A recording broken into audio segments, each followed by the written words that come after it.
What's going on, guys? It's Zach here, bringing you guys another fantasy football video. So I'm going to be going over 5 players I think you guys should be looking to sell high on ahead of Week 4 in the NFL. It's been a really fun first 3 weeks, and I think that we've learned a lot so far heading into Week 4, and it's really sort of about that quarter point through the regular season from fantasy football standpoint. Normally we have about 14 regular season weeks, so a lot of people are sort of starting to really form real opinions about their teams and really starting to have some strong reactions to performances that have happened so far. So I think there's a lot that we can do to capitalize on in terms of players that either overperformed or underperformed, and then try and utilize those players in trades and just find ways to improve our team over the course of the season. I know a lot of you guys are either 3-0 and think that you've got it made. You're going to be a bot first seed team, have a bye, and go into the playoffs and win your championship. And a lot of you guys might be 0-3 thinking that your season's over, but I can promise you that no matter where you're at right now, season's by no means over. You got to make sure that you make sure your team gets better and better throughout the course of the season. And trading one of the best ways to do that. That and waiver wire acquisitions are generally the two best ways to make your team better over the course of the season. And trading happens to be my favorite way to do it. It's one of the most fun parts of fantasy football for me. I love sending out several trade offers every single day to see what we can do to make it happen, and just trusting that I'm going to win more than half of my trades. So it's a lot of fun for me making these videos. All these players that I talk about in both the sell high and buy low videos are players that I'm trying to involve in trades on my own, and it really helps me help just navigate my trade process throughout the week, and hope you guys are finding them useful as well. So if there's anybody that I don't talk about on this list, feel free to let me know in the comments as well. If you guys have any specific trade questions, feel free to ask me in the comments. I'm happy to help you guys navigate those trade discussions as well. So yeah, with that, let's just get into the first player here. So my first sell high this week, it might be a bit of a controversial one, and that's going to be Kenneth Walker. And I know that it's really tough to sell Kenneth Walker right now, given that he's currently the running back 3 overall in the season, especially in a season where we've got so many stud running backs that are going down with injury. We've got Eckler, Aaron Jones, Nick Chubb, Saquon Barkley all having missed time already, and I think that it makes it really tough to move on for a running back like that. But I think that plays into a role as to why Kenneth Walker could be the perfect sell high. He's probably never going to have a higher value over the course of the season than he's got right now, and there are some concerning trends actually developing for Kenneth Walker in the background. His snap rate has fallen over each of the course 3 weeks. Over each of the first 3 weeks, he's now finished week 3 with a below 50% snap share, and Zach Charbonnet had a season high 44% snap share in this last game.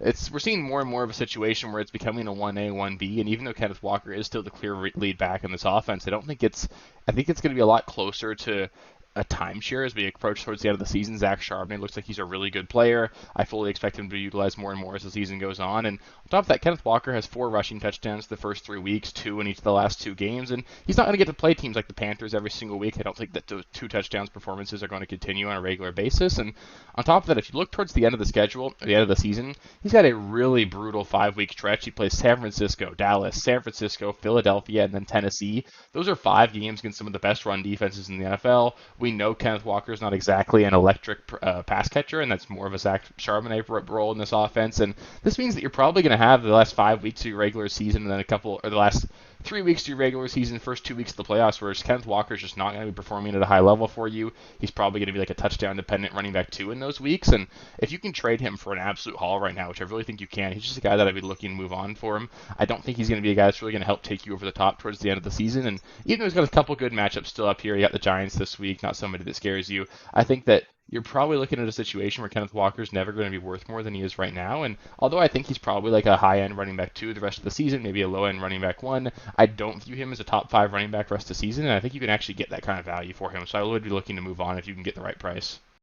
Up next, we've got DJ Moore. This is one that I've been talking about almost all season and all off season, really. I talked a lot about how I really wasn't drafting much of DJ Moore at all in drafts. So if you were listening, you probably don't have much of DJ Moore on any of your rosters. But if you do happen to have him, I think it's time to just cut bait here. Fields has just really not progressed as a passer by any means. If anything, he's regressed. He just doesn't look comfortable in the pocket. His decision making is really bad, and DJ Moore looks frustrated himself. It seems like DJ Moore is coming into the realization that he didn't make an upgrade going from Carolina to Chicago, and it's just going to be a really rough situation for DJ Moore. This is a really low passing volume offense with a really bad passing quarterback, and that just makes it really tough for a guy who, on top of that, he's going to be splitting targets with Darnell Mooney, Chase Claypool. These are not guys that are bad by any means, so they're going to command a bit of a higher target share than what we saw his counterparts command in Carolina, and I just don't think he's going to be somebody that you can count on a week-to-week basis. He's coming off of 2 straight, actually solid performances. He had 6 catches for 100 yards in week 2, and he actually got bailed out in the garbage time touchdown in week 3, and I'd just absolutely be looking to sell high on him right now. I don't think he's going to be a guy that you can trust in your lineup, and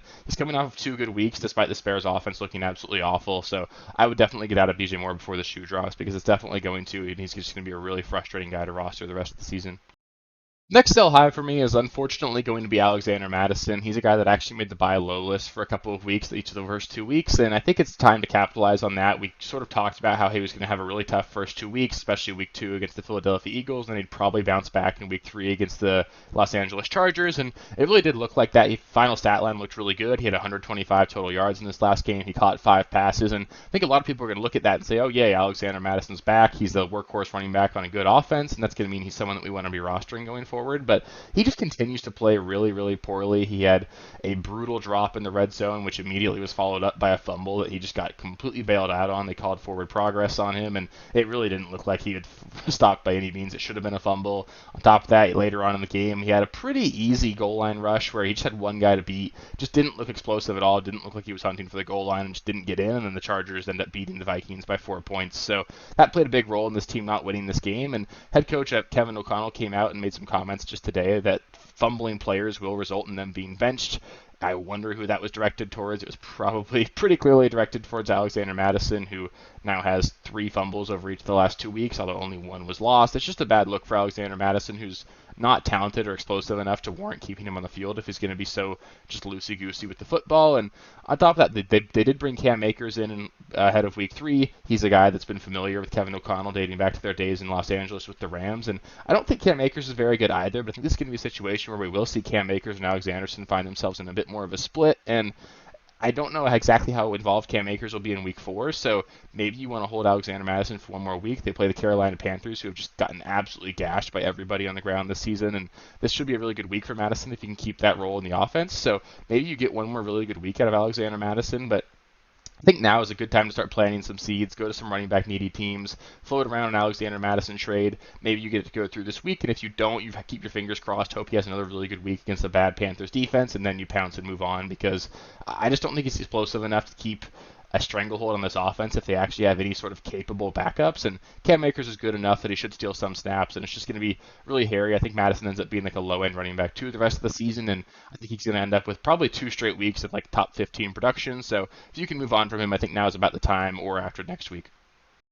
The next sell high for me is actually going to be Mike Evans. I know this is a really tough one to sell high on as well because he's just been off to such a fantastic start. He's the wide receiver 5 overall through the first 3 weeks, and I know that's really promising for him. He's been a player that's performed at a high level his entire career. We know how talented of a player Mike Evans is. If you saw that catch he made, that one-handed catch over the middle against Philadelphia this last week, just he showed again how elite of a player he is. He's clearly an elite athlete, an elite wide receiver, and somebody that's going to have some good weeks over the course of the rest of the season. But I just don't expect this Bucs offense to continue performing at a high level throughout the course of the season. In fact, they really didn't play at a high level even in week 3. You just got kind of bailed out with Mike Evans putting together one drive with like 3 big catches and a touchdown. Take that out, and he was really just brutal in this last game. And the schedule does toughen up a bit here for Mike Evans. And on top of that, Mike Evans just isn't going to score a touchdown every single week. He's on pace for 17 touchdowns this season. He'll probably finish with closer to 10. So we're going to see some regression to the mean there. And I do think that Mike Evans still ends up being like a solid wide receiver 2 for you guys the rest of the season. But I just don't think he can hold on to that wide receiver 1 status over the course of the entire season. Baker Mayfield is just not a good enough quarterback to keep him in that level, especially when Chris Godwin gets going a little bit more. And I think because of the name value associated with the hot start, you can probably trade Mike Evans for a wide receiver 1 sort of value, or like that low-end wide receiver 1. I'd be comfortable easily trading him for a guy like Jalen Waddle, trading him for Calvin Ridley, guys that are off to some slower starts that I think are going to have much better finishes to the season. So I don't think you have to trade Mike Evans. I think he's still going to be solid over the course of the rest of the season, but he's just someone that I think is peaking in his value right now, and that I would be at least trying to float around in some trade offers. And the last sell high for me this week is going to be ACHANE. I know it was a super fantastic week 3 for him, and he obviously it's tough to look to sell high on a guy that's coming off of his first career real game in the NFL, and he puts up over 200 total yards, scores 4 touchdowns. He looked extremely explosive. I do genuinely think that ACHANE is going to be a really good player in the NFL after what I saw, but the Broncos basically quit last week on defense. You don't give up 70 points without just completely giving up. Really, I just don't think they were giving it their full effort. They got defeated as a team, and they just didn't look their best by any means. From Raheem Mostert had a 4-touchdown game as well. Even Chris Brooks had like a 50 or 60-yard run in this game. They were just getting absolutely gashed on the ground by everybody. I believe the Broncos missed 16 tackles in this game, which that's an insanely high number for an NFL football game. And I do think that ACHANE does have legitimately extremely high upside. Obviously, Raheem Mostert, the starter in Miami, is a 31-year-old injury-prone running back. We could easily see a scenario where ACHANE comes in and just ends up being the starting running back for this offense, either through just playing his way onto the field or Mostert ending up getting injured. But we do have to remember that Devon Achane's a super undersized running back himself. He dealt with an injury in the preseason to his shoulder, and I don't think he's a guy that can hold up to that 20-touch workload by any means. So I think even in a scenario where you do see Raheem Mostert get hurt, you'd see Devon Achane probably hover around that 15-touch per game threshold. I still think Devon Achane probably ends up being like a low-end running back 2 the rest of the season, and he will have some spike weeks because of how explosive he is, but people are just getting really excited about Devon Achane. In my largest buy-in league, for example, and this should be good because you guys will get to see how I'm actually looking to trade players on these lists, I was able to turn Devon Achane and Jordan Addison into Amon-Ra St. Brown to the team that lost Nick Chubb. That's a team that you just find a team that needs a running back, get them excited about a guy who just blew up on his first career opportunity, and then you trade high for a player that's going to be super impactful for your roster. So I don't think that's exactly something that you can pull off on a regular basis. I think I had a really perfect situation where I found a super running back needy team. He's 0-3. He just desperately needed to get a running back in his roster this week, but it's a situation where if you can find managers like that that are in desperate need of a running back and trade high on Devon Achane, who I think is not by any means going to be like a world beater all season, then I think you can look to trade high for him because he probably ends up putting up like 10 to 15 fantasy points per game the rest of the way, having a couple spike weeks, but not being a true elite performer. And I think a lot of people think that he does have that immense upside and could actually fulfill that. So as much as I like Devon Achane, I just think that a lot of people are too excited, and I would be looking to move on if you can get that high-end value for him. So that'll do it for this week's video where I went over 5 players that I'm looking to sell high on ahead of week 4. If there's anybody that you disagree with or anybody that I left off this list, feel free to let me know in the comments. I'm happy to give you guys my opinions on those players. Like I said earlier, if you guys have any specific trade questions, feel free to let me know in the comments. I'm happy to give you my opinions on the offers that are coming your way.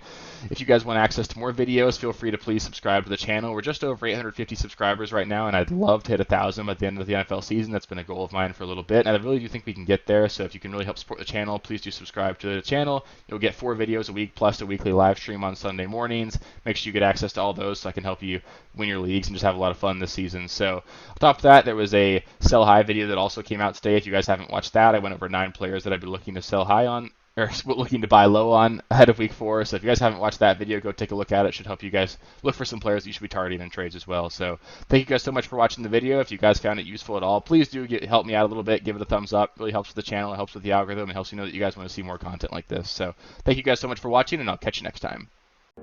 Thank you guys for watching. If you haven't already, please be sure to subscribe to the channel, like the video, check out these other videos here if you haven't.